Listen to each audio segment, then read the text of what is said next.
Shalom, Hebrews and Hebrews. Welcome to the channel. I am Oilfield Disciple, and this morning, not having service due to the snow, and so I'm going to do something a little different for today. We're going to read out of 1Kingsch, and let me get the camera set up here so I'm not holding it. You can see the snow. We're going to read 1Kingsch, chapter 1, and it kind of correlates with kind of what we see going on in our government right now. And you can place this with either one, with either Trump or with Biden. And we're going to kind of look at some things, talk about a few things, and so on and so forth. So let's get busy and let's read some word. 1Kingsch chapter 1 verse 1 says, "And King David was old, advanced in his years, and they covered him with garments, but he could not get warm. And so his servant said to him, Let them seek for our master the king a young woman, a maiden, and she shall stand before the king and be his companion, and shall lie in your bosom, so that your master the king gets warm."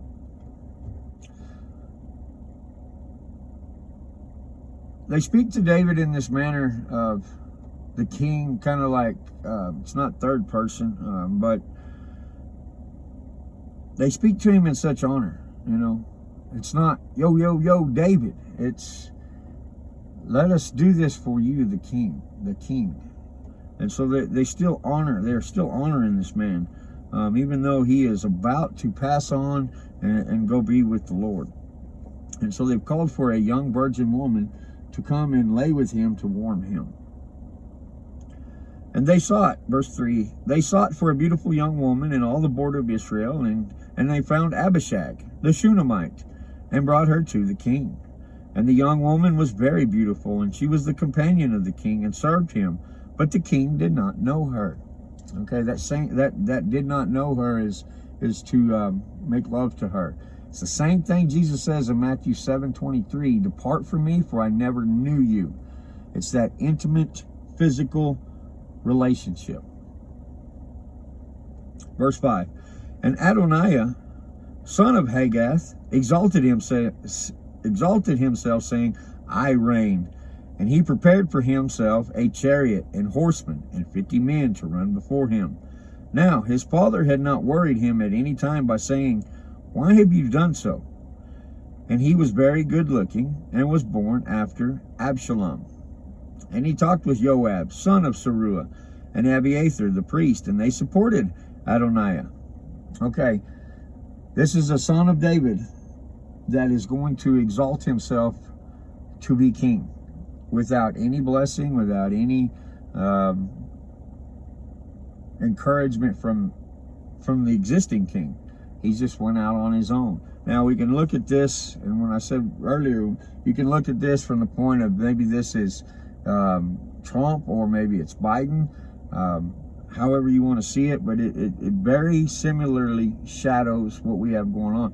Right now, Trump is not conceded. I know that the media has spun a story that Trump conceded in a speech the other night, but I listened to it over and over again.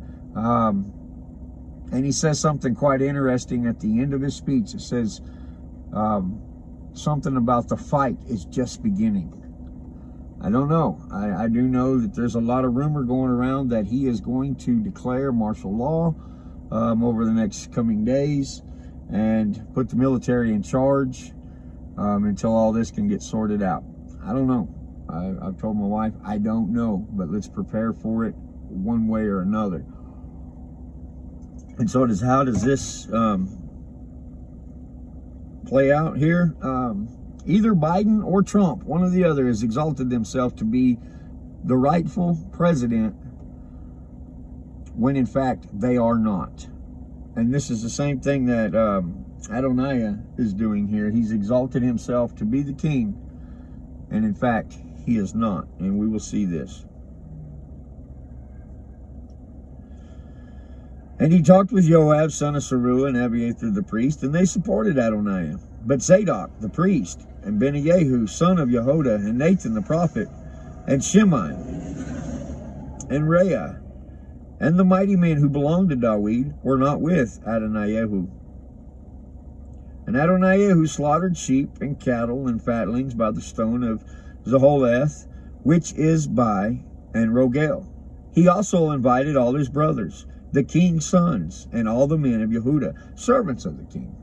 All right, this sounds similar to the Capitol the other day, that we confirmed Biden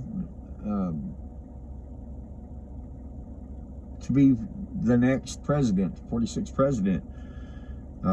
I'm torn on this, honestly. I don't know. I don't want the military being in charge of our country. I don't want to see this get ripped.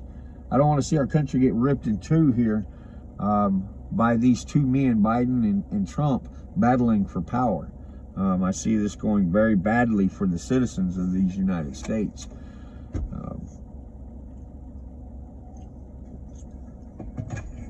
Let's just read on.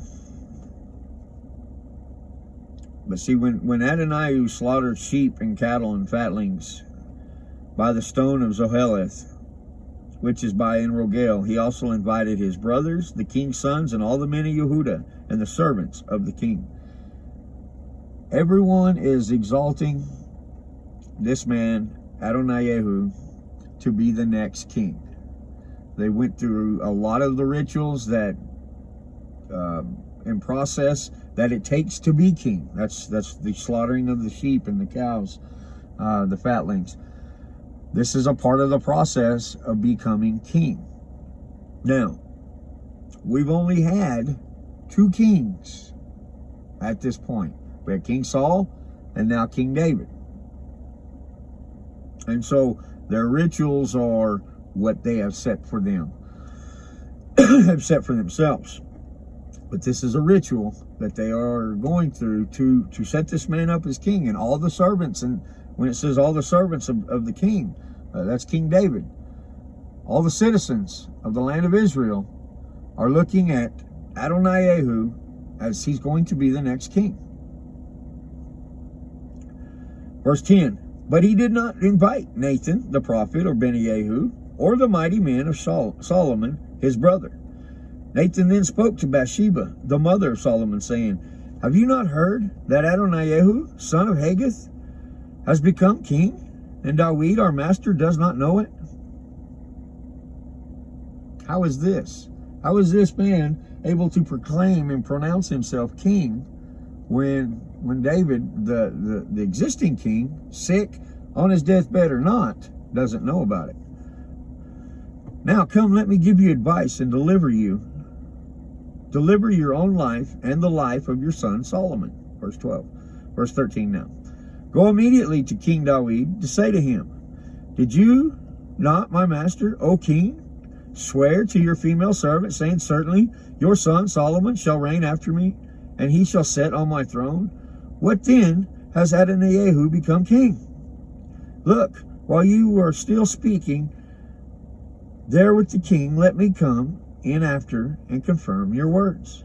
And Bathsheba went into the room to the king, and now the king was very old, and Abishag the Shunammite was serving the king. Abishag is the virgin woman. And Bathsheba bowed and did obeisance to the king. And the king said, what do you wish? Now see, this is unheard of too, for even the wife of David to just come barging into his quarters like this, unannounced. And so David's got to know that this is very urgent, that she would do so. And I know that goes against the grain of a lot of people today of, well, how dare he, especially he's in here with this other woman. This goes against the grain of a whole lot of America in the Western culture mindset. But we're not going to go there right now. And so David knows that this is urgent for Bathsheba to do so. And she said to him, verse 17, my master, you swore by Yahweh, your Elohim, to your female servant, meaning Bathsheba, saying, certainly Solomon your son shall reign after you, and shall sit on your throne. And now look, Adonyahu has become king, and now my master the king,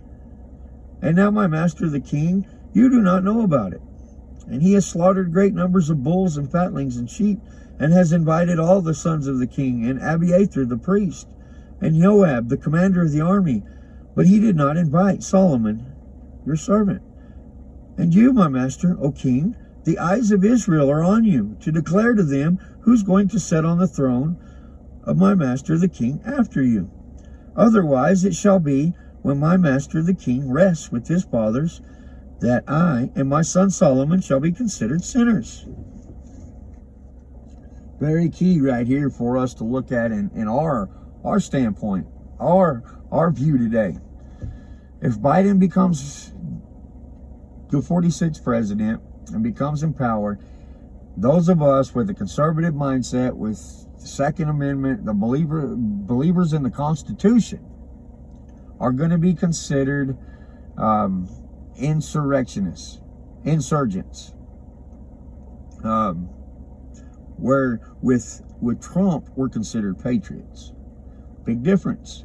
There's a huge deal.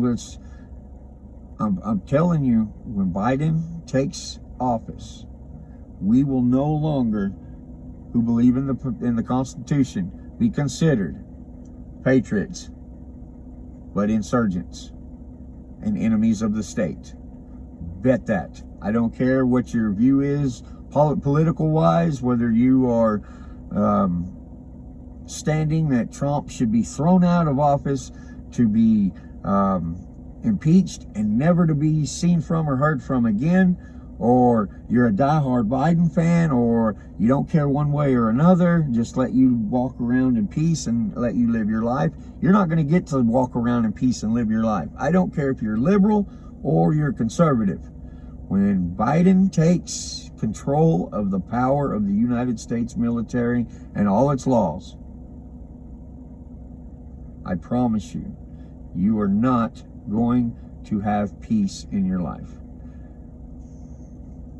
And this is what Bathsheba is telling King David right now. We are such a threat to the throne of Adonyahu, that we will be considered enemies of the state, and he will have us killed. King David, what are you going to do?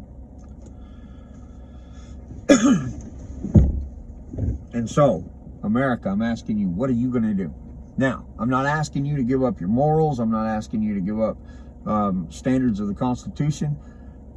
But I'm asking you, I'm telling you, what are you going to do?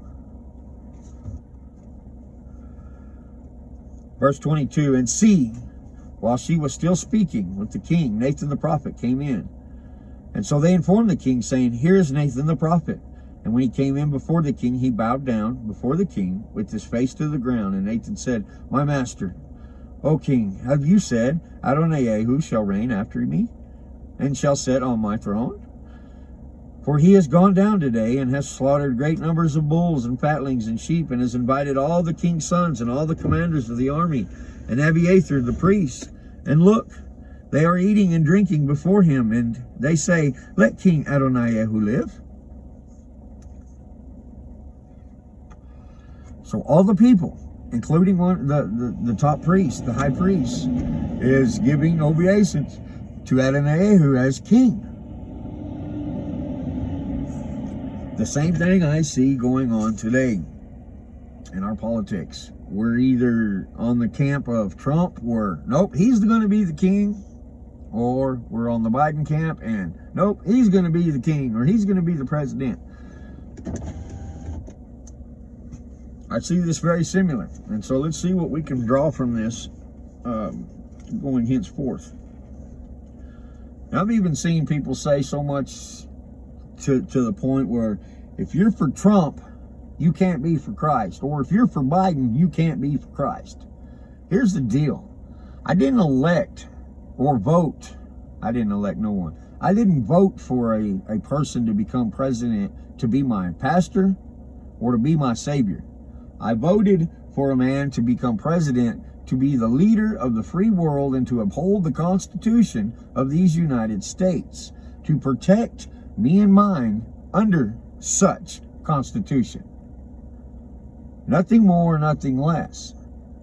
See, those of us who are running around saying this is not God's will, this is God's will, one way or another, you are mistakenly speaking by saying whether it is or it is not, because God uses good leaders and He uses wicked leaders to judge or to bless a nation.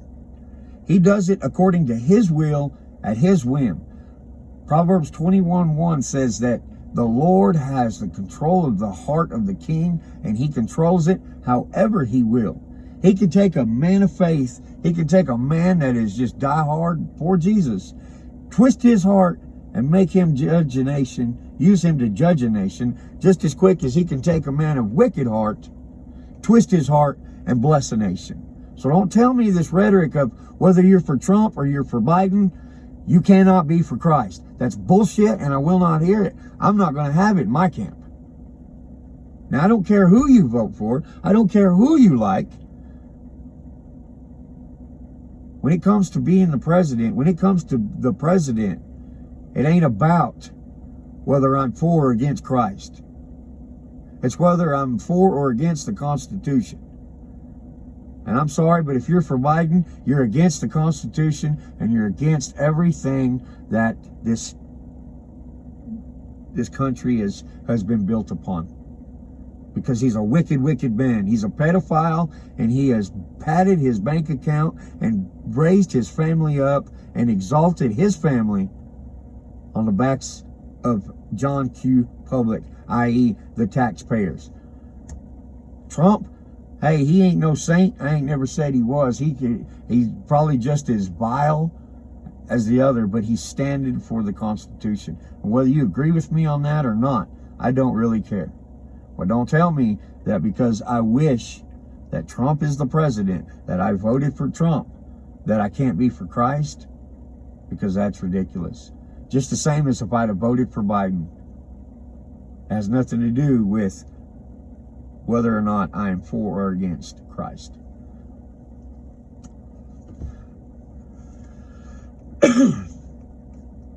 All right, verse 25. For he has gone down today and has slaughtered great numbers of bulls and fatlings and sheep, and invited all the king's sons and the commanders of the army and Abiathar the priest. And look, they are eating and drinking before him, and they say, let King Adonyahu live. But he has not invited me, your servant, nor Zadok the priest, nor Benyahu, son of Jehoiada, nor your servant Solomon. If this matter is from my master the king, then you did not let your servant know who should sit on the throne of my master the king after him. If this is the case, you didn't even let me, your closest friend, me, Nathan. I'm supposed to be your closest advisor, that I advise you to God. You didn't let me know on this. So what's up, King David? What says you? And King David answered and said, call Bathsheba to me.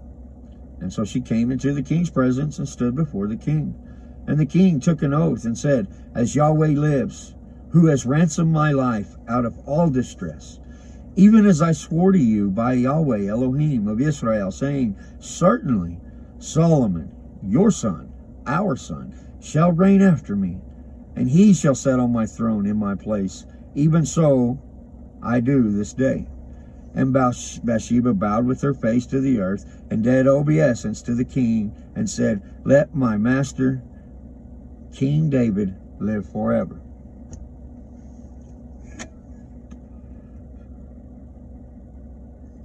So before we read on here, suppose that we've got a split in the church here. We've got, let me look at the names again. Zadok and Nathan are on the side of David, where you have Joab and Abiathar. Joab and Abiathar are on the side of Adonyahu, and Zadok Adonyahu and Yehoiada, along with Nathan the prophet, on the side of King David. You got a pretty good split there. What's going to keep Adonyahu and Joab and Abiathar from declaring David incompetent to rule and continuing to exalt Adonyahu, the son of David, other than Solomon, the son of David, as king? What's going to keep them from doing so? I mean, that's the same thing we're looking at here in America, that Nancy Pelosi and Chucky Schumer and all these others are calling to invoke the 25th Amendment, which the 25th Amendment has to come from the president's own cabinet, and they have to declare him from his own cabinet, declare him unfit to lead, and therefore forcefully remove him as a sitting president from office. Why would they go through such trouble with only 13, 12 days left? What are we on, the 10th day? 11 days left until Biden takes the throne, until Biden takes office. Why are they so hell-bent determined to snuff out President Trump? Twitter, Facebook, Google, all of these social media platforms has silenced President Trump. They have suspended his accounts where he cannot speak to the people. Why? You ever think about, I mean, if you'll just stop and think for just a minute. Wait a minute. Why would they do that? Because they know that he knows things and he has information, and why he hasn't presented it yet, I don't know. I don't know what's going on. And it may never come out. I don't know. But why are they so hell-bent determined? I'm hearing that Nancy Pelosi had her laptop stolen when the Capitol was stormed the other day by special forces. The special forces ring and went in there and stole her laptop. If that be the case, yeah, I'm pretty sure she would be a little bit concerned and scared. Because there's no telling what's on that. Now, we don't know. I'm not telling you that, and please don't hear me wrong. I'm not saying that there's this grand plan from President Trump to once and for all overthrow this bull that's going on. I'm not saying that. I'm not even sure I believe that. I'm not even sure I trust that. I'm not even sure I hope that. You feel me? I don't know. And I don't know. Things have gotten so wacky here lately that I don't know. All I know is that I can have faith in this word. And I know that this word right here has been laid on my spirit to speak out for a reason. Now, whether Adonyahu is a representation of Trump or a representation of Biden, I don't know. What I'm telling you is look at what God can do. And that's the bottom line. What can God do? Because we know what man is capable of doing. We know that man is capable of all sorts of wickedness. But what can God do? God can use one man to exalt a nation, to bless the nation, or he can use one man to judge the nation and destroy a nation. That's what God can do. And that's what I'm urging you, as you hear this video today, to listen to what is God telling you to do. Because you have a duty to your home, to your own sphere of influence, to exalt the name of the Most High.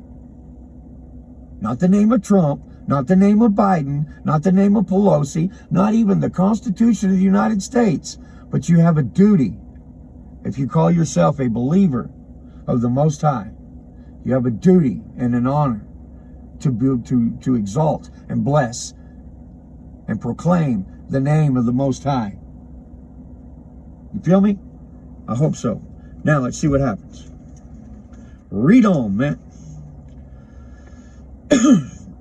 Bathsheba bowed, verse 31. Bathsheba bowed with her face to the earth, and did obeisance to the king, and said, Let my master, King David, live forever. And King David said, Call me Zadok the priest, and Nathan the prophet, Adonyahu son of Jehoiada. And they came before the king, and the king said to them, Take with you the servants of your master, and you shall have Solomon, my son, ride on my own mule, and take him down to Gihon.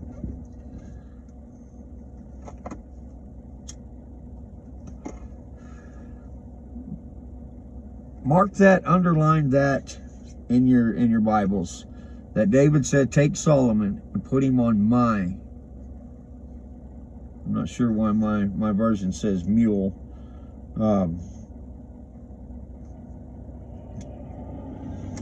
Rather than horse or steed, but no one rides the king's horse. No one. And so for David to put Solomon on his horse, or this version says mule, that's going to let the people know that, hey, something's up. And there Zadok the priest and Nathan the prophet shall anoint him king over Israel, and blow the shofar and say, Let King Solomon live.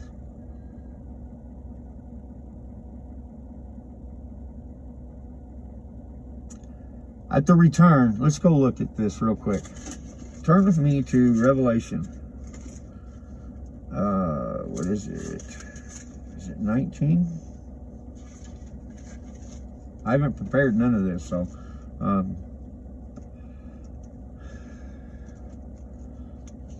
let's go read 19.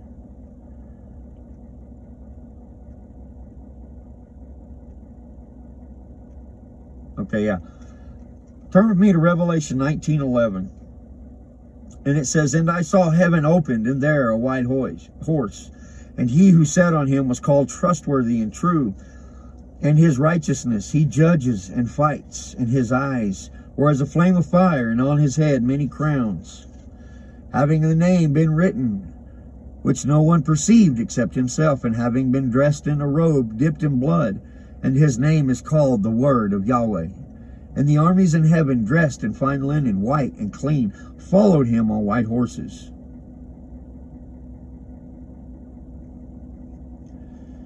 His robe dipped in blood.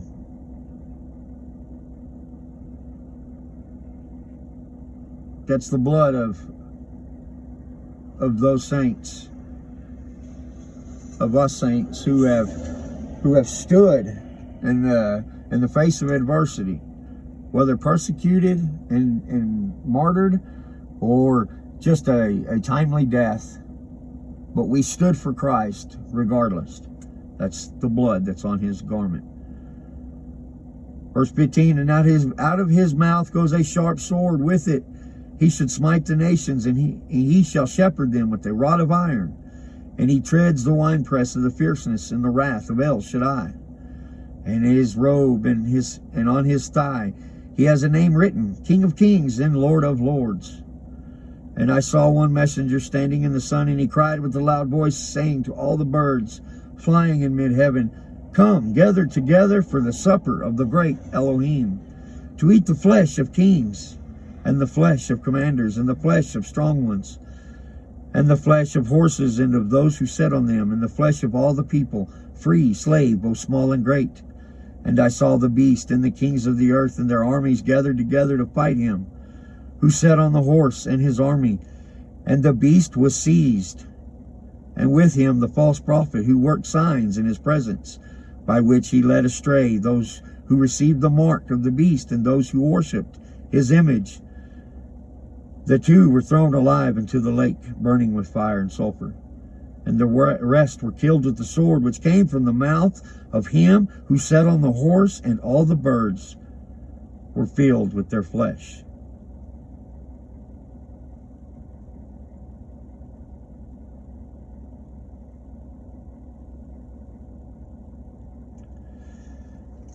So out of heaven comes this white horse, he who sits on the horse. Same thing we're seeing here. David is calling for his son Solomon to ride his horse.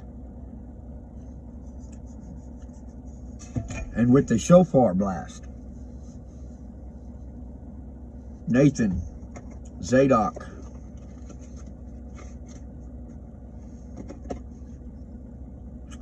Nathan the priest and Zadok, Nathan the prophet and Zadok the priest shall announce his coming.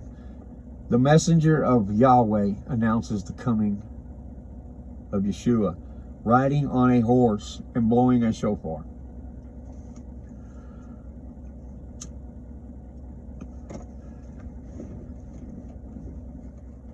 See the similarity? Verse 36, and Adonyahu, son of Yehoiada, answered the king and said, Amen. So says Yahweh Elohim of my master the king. As Yahweh has been with my master the king, so let him be with Solomon, and make his throne greater than the throne of my master King David. And Zadok the priest, and Nathan the prophet, and Adonyahu, son of Jehoiada, and the Kerethites, the Pelethites, went down, and had Solomon ride on King David's mule, and took him to Gihon.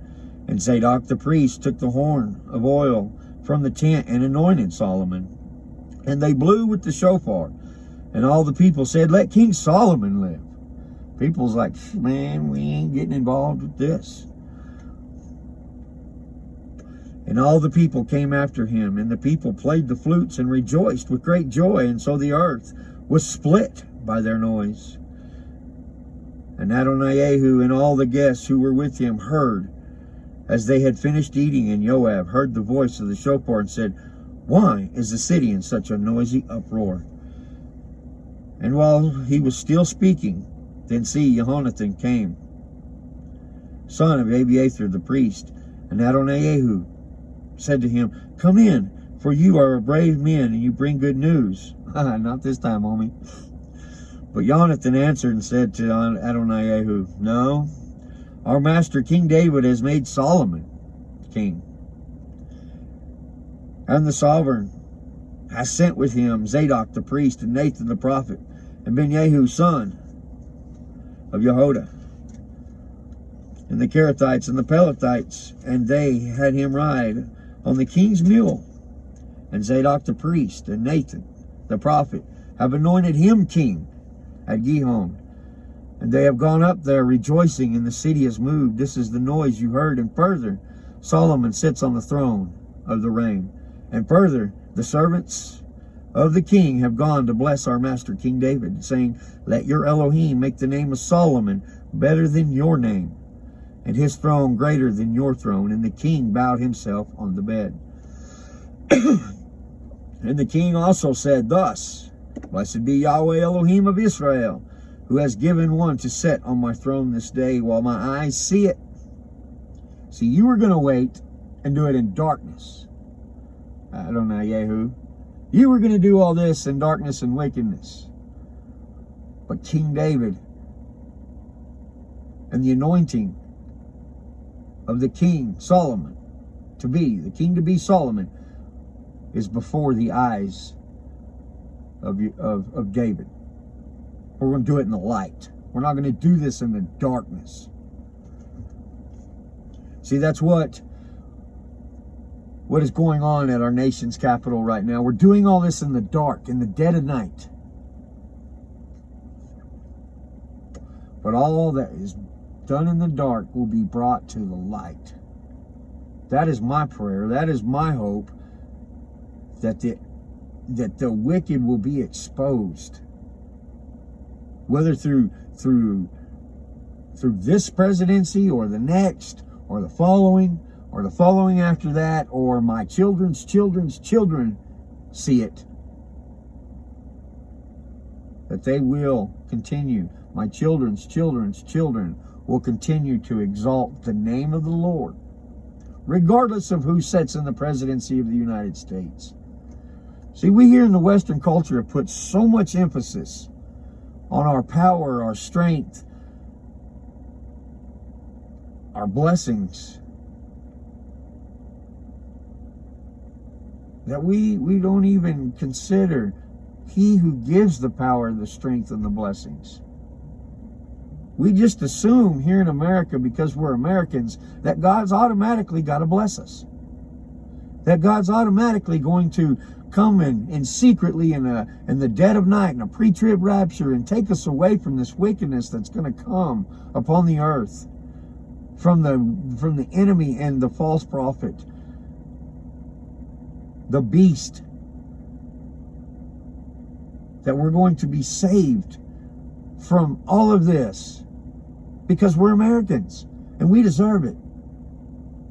That we don't even take to consider the Most High. And to look at all of those who have come before us and realize that they went through pure hell, literally, to stand on the side of Yahweh. But we're special somehow? Get out of here. Verse 49, and all the guests who were invited by Adonyahu were afraid and rose, and each one went his way. Let's get out of here before we get in trouble. And Adonyahu was afraid of Solomon and rose and went and took hold of the horns of the slaughter place. Sounds to me like Pelosi right here, running scared.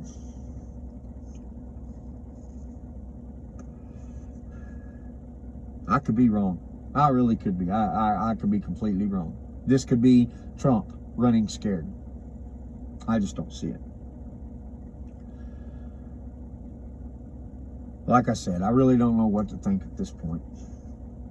I'm just going to be prepared in my heart to follow Yeshua, if that means that I have to draw my last breath sooner than later.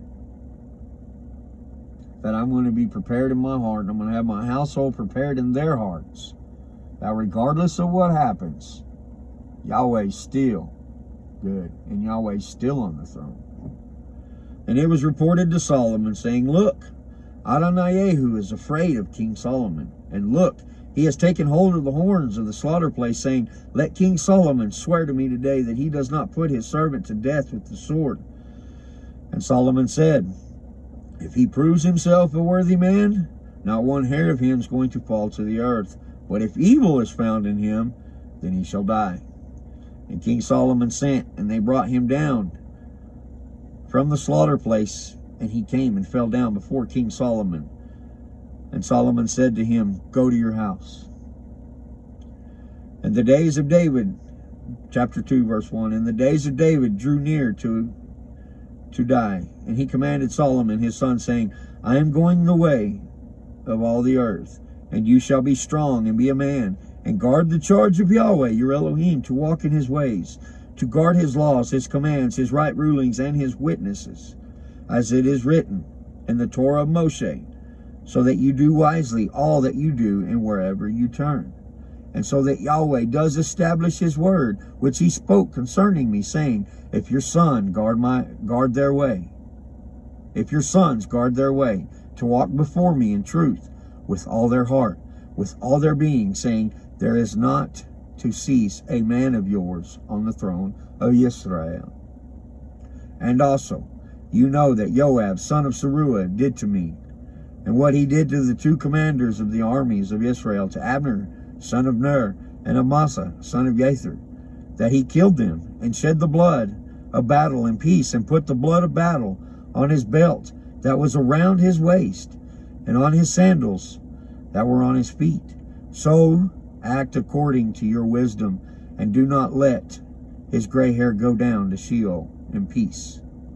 But now show loving commitment to the sons of Barzillai, the Gileadite, and let them be among those who eat at your table, for so they came to me when I fled from Absalom, your brother.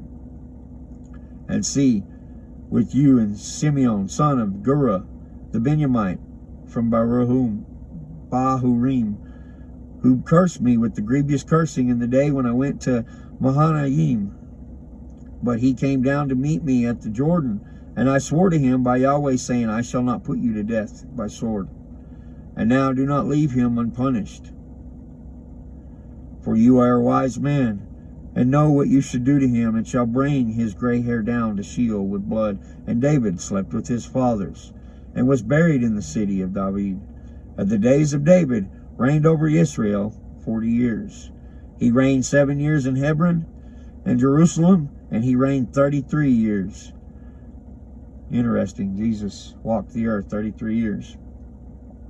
And Solomon sat on the throne of his father David, and his reign was firmly established. And Adonyahu, son of Haggith, came to Bathsheba, the mother of Solomon, and said, "Do you come in peace?"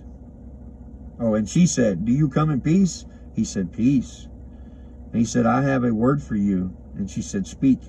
And he said, "You know that the reign was mine, and all Israel had set their faces toward me, that I should reign. But the reign has been turned around, and has become my brother's. For it was his from Yahweh. And now I am making one request of you, and please do not refuse me." And she said to him, "Say it." He said, "Please speak to the king Solomon, for he would not refuse you to give me Abishag the Shunammite as wife." And Bathsheba said, "Good, let me speak for you to the king." Abishag the Shunammite, that is the one that came in and sat with David, laid with David in an unsexual manner, just loved on him. And now Adonyahu is asking for her hand in marriage. This will be another message for another time.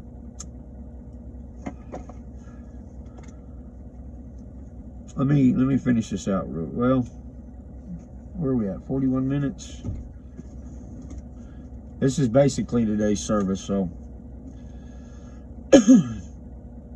verse 19, and Bathsheba came to King Solomon to speak to him for Adonyahu. And the king rose up to meet her and bowed down to her, and sat down on his throne, and had a throne set for the queen, or for the king's mother. And so she sat at his right hand, and she said, "I am making one small request of you. Do not refuse me." And the king said to her, "Ask it, my mother, for I do not refuse you." And she said, "Let Abishag the Shunammite be given to Adonyahu, your brother, as wife." And King Solomon answered and said to his mother, "Now why do you ask Abishag the Shunammite for Adonyahu? Ask for him the reign also, for he is my older brother, for him and for Abiathar the priest, and for Joab son of Zeruiah." And the king Solomon swore by Yahweh, saying, "Elohim does so to me, and more also, if Adonyahu has not spoken this word against his own life. And now, as Yahweh lives, who established me and set me on the throne of Yahweh, of David, my father, and who has made me a house, as he promised, Adonyahu shall be put to death today." You don't dare come and ask me this silly question. Mother, why would you ask this? Do you wish that he be given the reign as well?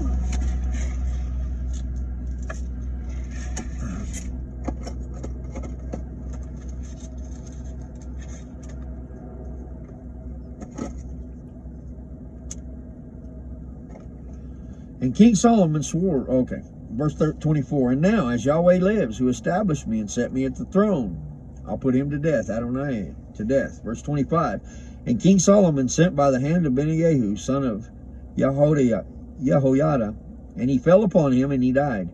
Then the king said to Abiathar, the priest, "Go to Anathoth, to your own fields, for you deserve death, but I do not put you to death at this time, because you did bear the ark of the Master Yahweh before my father David, and because you were afflicted, and all my father was afflicted in." And so Solomon dismissed Abiathar from being priest to Yahweh, to fill the word of Yahweh, which he spoke concerning the house of Eli at Shiloh. All right, so I'm going to close it up right there, speak a few words. It's dry.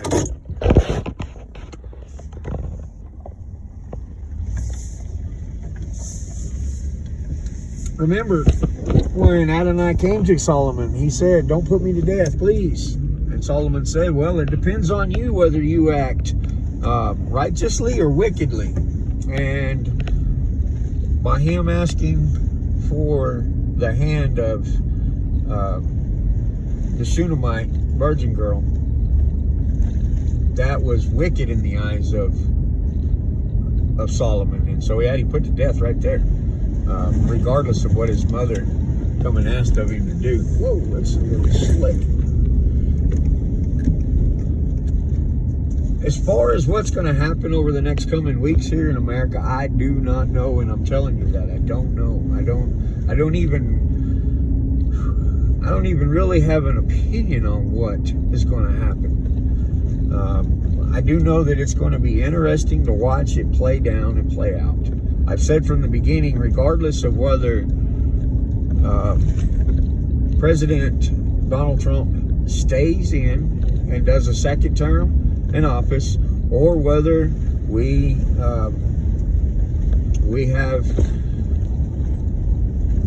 Joe Biden come and begin his presidency and his administration. Either way, America is in a whole world of issues and trouble. And so I'm telling you to get your heart prepared. I'm telling you to get your heart and your family right and squared away. And I mean that. What are you going to do? What are you going to do if Biden does take command? What are you going to do if President Trump throws some kind of crazy plan in action and he becomes, or he stays in power? What are you going to do? One way or another. What are you going to do? Do you have a plan? And what's that plan look like? And so this, I leave with you. Read Psalms 91 and get squared away with Yahweh.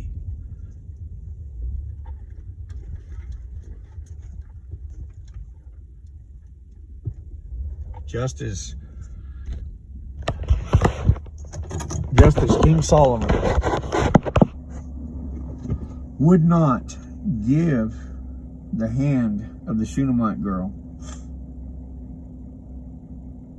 to wickedness, neither will God give you to the hand of the enemy in wickedness, if you will but love the Father. See, Abigail loved the Father, Solomon's father, King David, right? She loved him. She served him. And therefore Solomon was in no way going to hand her over to wickedness. Neither will your Father in heaven hand you over to wickedness, to go down into the miry pit, if you will love the Father. Because the Son sits on the seat to judge the wicked and the dead, the righteous and the unrighteous. He will also, if you love his Father, will not send you to the fiery pit, just as Solomon in his wisdom would not give that girl's hand in marriage to this wicked evildoer. Feel me? Get right with Jesus. Get right with Yahweh. Become obedient to him and his ways and his laws and his right rulings. And quit trying to come up with all these loopholes of why you don't have to do this no more. I don't have to, because Jesus paid it all. It's ridiculous and it's shameful. Shame on you. That's been your attitude. Change it. Repent now. We got dark days ahead of us here in America. And if you ain't got Yahweh, it's going to get a whole hell of a lot darker for you. Y'all be blessed, be encouraged, and always be frustrated. I'm a fulfilled disciple, and I will catch you on the trial.